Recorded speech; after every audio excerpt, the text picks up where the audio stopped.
All right. Start a business. Do what you love. Have some fun. Live the high life. It'll be fun, they said. We all look and see this fun stuff on social media. We see the polished posts. We see the highlights, the reel of people's lives and businesses and all of this fun stuff. And we go, I want that. Yet we expect to get it quickly. We expect it will be easy. We expect that, 6 months to a year and we'll be making the same stuff as them because the expectations we set are not right. Because we don't have all of the information. Maybe we didn't do our due diligence, or we just went, I've been rocking my job. People love it. They want me to do this, and I'm going to go out and do this on my own. What they don't tell us is about the nights that they're up all night worrying about whether it's going to work.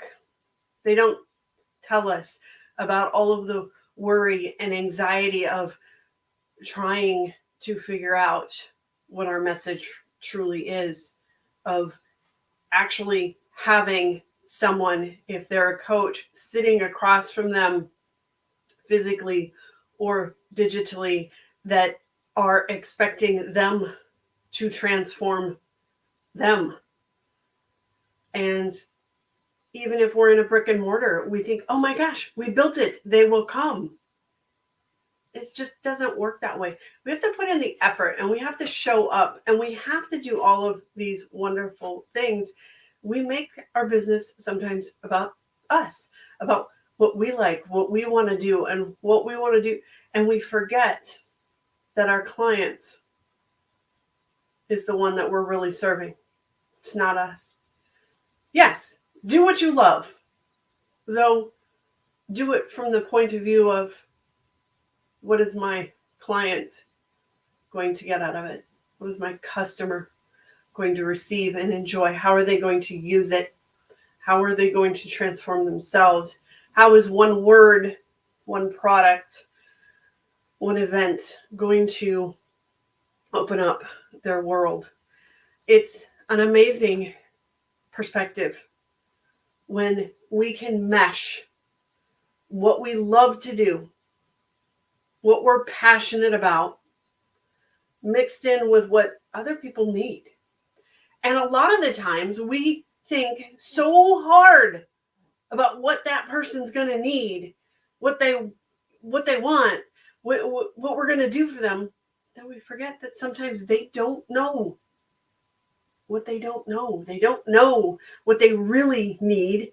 They just know what they want or desire, that shiny object that's out there, not what's in here inside of ourselves. And so we have to open up our eyes to their perspective, because I just heard something the other day that was like totally right. And I'm going to paraphrase this because I don't have the exact quote in front of me, but marketing is what other people say about us. Seth Godin said this. And it's true. We don't think, when we do our marketing, we want it to be about us. We want it to be about our product. We want it to be about that.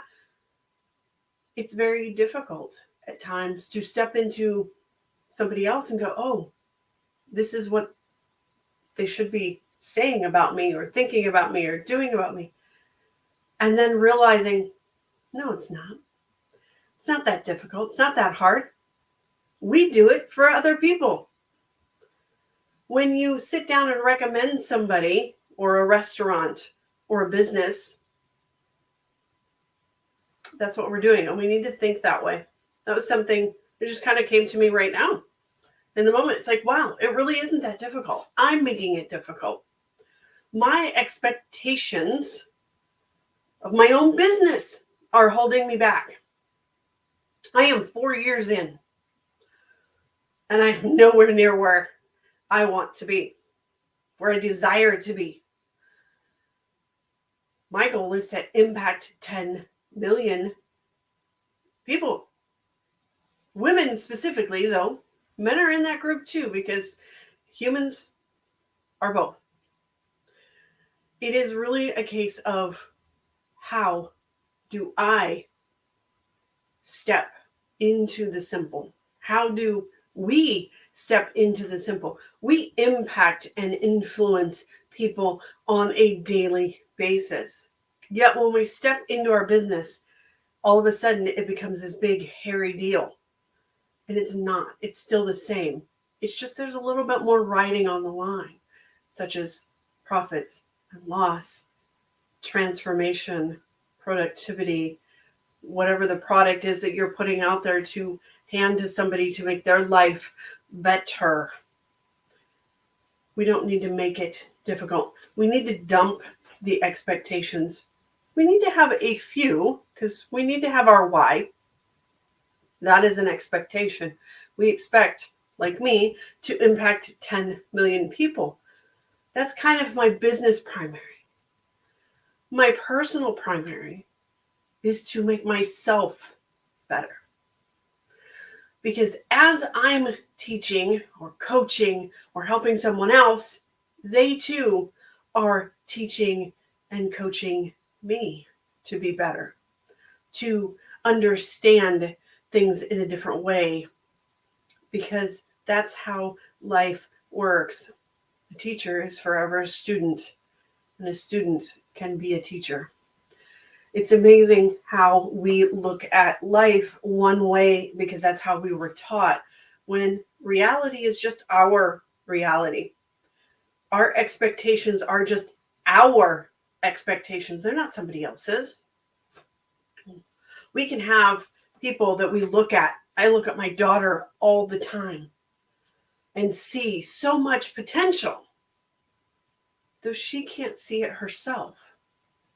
So we need to say how much we appreciate them. We need to say, wow, I can totally see this happening in your life.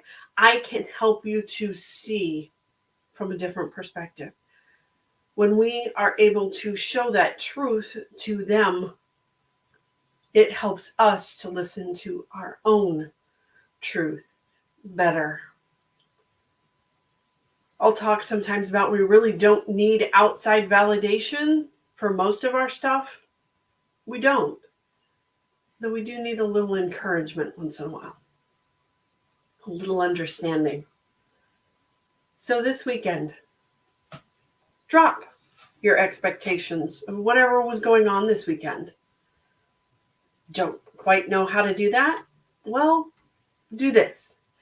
Grab a cup of coffee or your favorite beverage and book a call with me. So that way we can have a chat about it and we can unleash your inner strength so that you can become more, so that you can become the person that you want. You can drop the expectations and do the work necessary to make your dream come true. Whether that's in 10 to 15 minute increments when the baby's down for a nap, or while you're waiting for supper to cook, or you're waiting at the doctor's office, or whatever appointment you're waiting on.